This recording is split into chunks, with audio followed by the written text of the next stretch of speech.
Guys, good evening. কেমন আছো তোমরা সবাই? আশা করি তোমরা সবাই অনেক ভালো আছো। আমিও বেশ ভালো আছি। দেখো, আগের ব্লগে তোমাদের আমি দেখিয়েছিলাম যে মা পিঠে তৈরি করবে। তো দেখো, এখানে মা, কাকিমা, আমি সবাই মিলে পিঠে তৈরি করছি। আগে তোমরা দেখতে পেলে কুলির পিঠে হয়েছে, এখানে হচ্ছে সাজের পিঠে। তো চলো পুরো ব্লগটা দেখতে থাকো, আশা করি তোমাদের ভালো লাগবে। আর কি পিঠে তৈরি করছি সবটা তোমাদের সঙ্গে শেয়ার করব। চলো দেখতে থাকো, আশা করি তোমাদের অনেক ভালো লাগবে।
গুড মর্নিং গাইস, এটি পরের দিন সকালের ভিডিও তোমাদের সঙ্গে শেয়ার করলাম। দেখো আমি ফ্রেশ হয়ে সকালবেলা তোমাদের সামনে চলে এসেছি।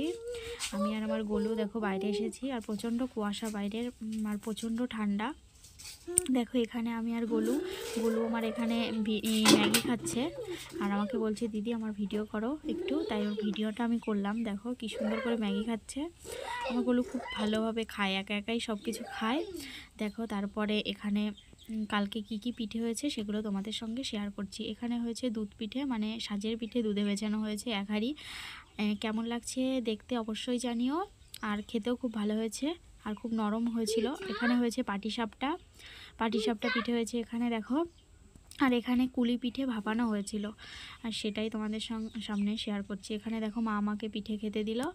এতটা তো আমি খেতে পারি না, একটুখানি আমি খেয়েছিলাম, বেশ ভালো লেগেছিল। মানে আমার যেটুকু লাগবে আমি সেটুকুই খেয়েছিলাম, এতটা আমি খেতে পারিনি। তারপরে দেখো আমি আর গোলু খাওয়া দাওয়া করে আমরা দুইজনা যাচ্ছি একটু বেরু করতে। কোথায় যাচ্ছি বেরু করতে জানো? আমি যাচ্ছি আমার কাকিদের বাড়িতে। আমাদের বাড়ির থেকে মানে একটুখানি কাকিদের বাড়ি, মানে বাড়ির একটুখানি সামনে। তারপরে দেখো এদিকে আমি ভয়েস ওভার দিচ্ছি, এদিকে আমার ভাই আমাকে দিদি দিদি বলে ডেকেই যাচ্ছে। বলো কি করি।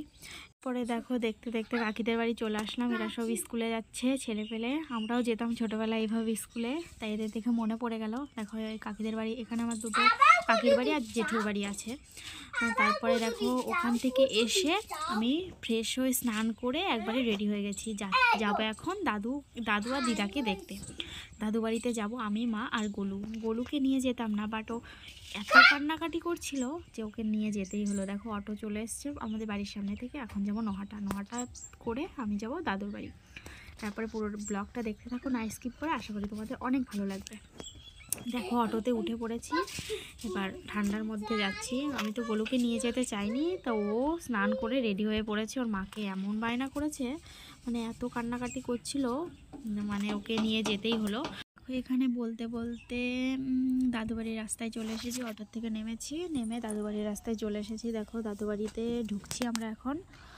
এখানেও মাঠ দেখো, ওই যে আমার দাদু বসে আছে রৌদ্রতে চেয়ারে, কারণ বয়স্ক হয়ে গেছে তো, দুজনাই বয়স্ক হয়ে গেছে সেজন্য। এই দেখো আমার ছোট্ট দাদুর ঘর। চলে এসেছি। আমি একটা ব্যাগ নিয়েছি আর মা একটা নিয়েছে।